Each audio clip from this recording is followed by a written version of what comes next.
If they pay, everybody has a price. George, I know the season hasn't really been over that long, but when you kind of reflect on what you guys were able to achieve with how short of a time you were all together, what are maybe some of your positive takeaways on what you guys were able to do? You know, I would want to start with our, you know, the guys that were here before me, right? I feel like it wouldn't be fair to not talk about them, right? You know, for them to welcome, you know, us in, me, Karis, and Terrence, and obviously I'm speaking from my perspective, but to welcome us in and kind of allow us to kind of not implement our ways, but grow with them and kind of grow together. Sure, we had some ups, we had some downs, we had some great moments, some low moments, but for us to continue to grow through injury, I want to say grow through youth, but you know, our young guys are really good, and to witness them kind of grow through some growing pains has been awesome, right? And obviously being valued after being traded is something that some people, you know, don't really find, so I'm obviously super grateful for that. But obviously, you know, super grateful for my teammates because we did get to achieve some great things. Obviously, we didn't get to our end goal of winning a championship and getting into the playoffs, but success isn't linear, right? You know, you got to fall, you got to feel these hard times, and I think the best part about failure is that you have all summer to remember that feeling, and when things get tough, persevere and push through that by remembering the feeling of, you know, failure. And I think this group is going to be a strong one moving forward. I think we have a lot of great, you know, young pieces that you can build on, and obviously injuries, you can't really control that. So moving forward, I'm excited for what this organization is looking to build moving forward. You had Quinn earlier in your career. What did you kind of feel like you got out of the experience of having him as your coach this time around? Yeah, I mean, have you ever, like, you know, moved away and came back and reunited with like your best friend? I mean, that's an exaggeration for like a coaching. Like, obviously there's like he's like my boss, right? But you know, coming back around, there's, you know, you kind of smile when you're in practice and you hear like familiar lingo that, or plays that, you know, you saw in Utah. And I think, you know, coming back and playing for him has just been a awesome experience, right? You know, someone that knows you, knows your game, knows your intentions, where you can kind of just fall into a groove of being yourself, right? And I think you guys have seen that, whether if I was yelling at someone on my team, someone on the other team, at the refs, the passion that I play with, it allowed me to get to that point quickly.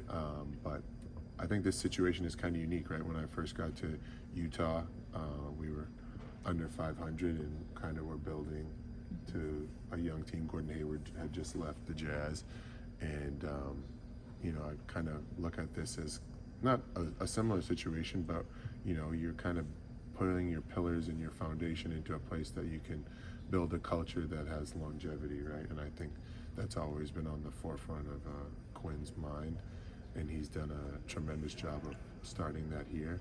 And I'm excited to continue to grow and be a part of that and work through. Obviously, this is a tough time. Not making the playoffs isn't a good feeling, but I think I'm excited, you know, or I know I'm excited to, you know, work with everybody and continue to build that foundation so that, you know, we do have a strong structure, you know, moving forward. You mentioned continuing to build, like, for this team and this organization. Like, what's the next step for that going into next year? You know, they might have to pay me a lot more money to give you answers on that one. But I think for what you have, right, from what I know, right, from a player's perspective is you have to continue to get better, right? We have great young pieces, so their growth is extremely important, right? Whether that's us getting together in the summers or constant communication or them going away. And I don't know what guys play for what. I know Dyson is Australian, Zach is French, clearly. But you know, that aspect of, I think you get better at basketball by playing basketball, but constantly being a cohesive, connective group. I think, you know, just because the season ends doesn't mean we all break communication. Like, we actually have like iPhones and can FaceTime each other. That communication is always important in trying to come to get together. And I think, you know, the mesh with the older guys that we have, you know, you continue to have growth over the summer, and that's done by getting together, communicating. Obviously, then when August, September comes around, you kind of migrate back to your home state or Atlanta for all of us, and it's going to be done together. And I know that because I've been with Quinn before, and he does a great job of kind of getting a group to come together to build for a bigger goal. And I think with that goal and vision for us, I think it starts with, you know, getting this group together as much as we can. I've only been here since February, and I think we've made some strides.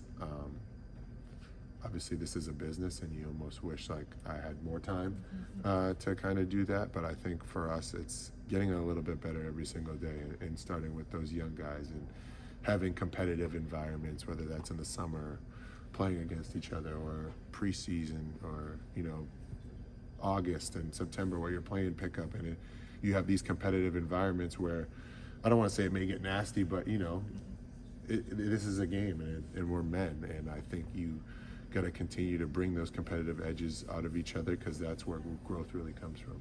You mentioned the kind of getting together and staying connected. You and Onyeka have sort of a mutual kind of line with that. Just what are you maybe hoping to work with him on the summers, especially from what he was able to show, you know? Yeah, I'm sick of seeing him, all right? So I don't know how much else he... No, me and Onyeka have been close before, you know, I got to Atlanta, right? I've been able to be out in LA and work out in the summer, and we kind of work out with the same person.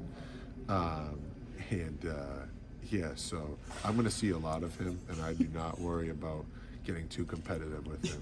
I think we both do a good job of telling each other about each self or ourselves. I'm excited to see his growth, because you look at where the season started for him and where he ended up, and he's just scratching the surface, right? I tell him that. I'm like, it's amazing how good you are, because, you know, you're just doing this off raw talent, right? When you connect all the pieces together, it's going to be extremely impressive what you can do. So, yeah, he's one individual that I'm sure I'll be seeing a lot of, and I'm excited to see the growth of where he takes off to. George, will you be watching the playoffs and maybe looking at your former team, or are you going to take a little break from basketball? Who told you to ask that question? I'm a basketball junkie, right? I'll probably take a couple of days to myself, but yeah, I think it's inevitable to not watch it. Watching them specifically, I don't know if I'm going to circle my calendar of when to watch them. I mean, obviously I have good friends over there.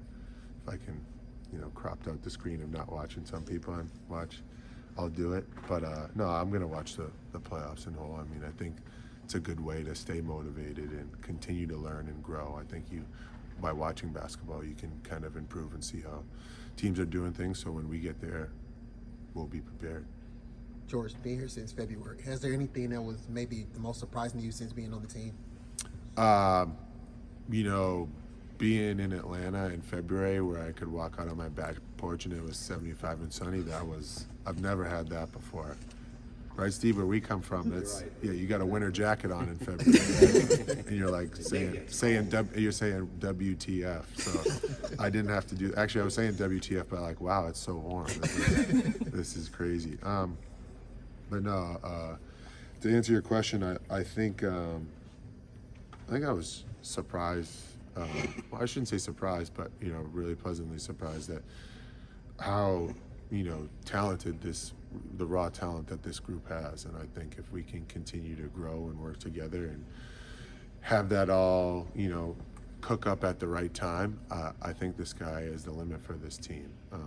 And I think, you know, getting here in February, like I said before, when the season ends, you're almost like, damn, I wish I would have had a little more time to continue to grow with this group, because I think, you know, we had a lot of great things strumming up. Obviously, injuries are one thing. I think the biggest thing that I'm excited about is, like, you look back and you see JJ, and I haven't seen him in his uniform just unless it was picture day, and I'm like, don't be teasing me now when you're in picture day, like, because that's going to be a great additional piece in the horses that we have, you know, that were out with injury. I'm excited to see where that leads us.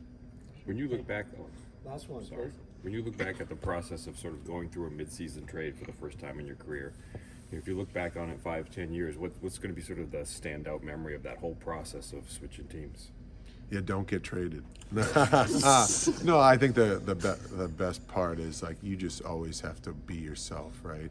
And I think the biggest thing for me is obviously the trade was a shock to me, but if you can come in and be your true self, especially as a veteran, like you have value. You've proven what you can do, and just try to bring that value and be as much of a giver as you can. I think a lot of guys get traded and they kind of internalize it and want to be like, you know, I have to protect myself, but don't let that tarnish who you are, right? And I think that's the biggest thing for me is I came in here and kind of like, you know, submit to the team, right? You know, like how can I help us get better? And it kind of was like a great scenario, right? You know, people let me be me. They let me run around, scream, shoot threes, be aggressive, and you know, 5-10 years from now, I think you know, I'll look back at this and be like, wow, you know, I got traded to Atlanta, and it was kind of something that was, you know, life changing, but probably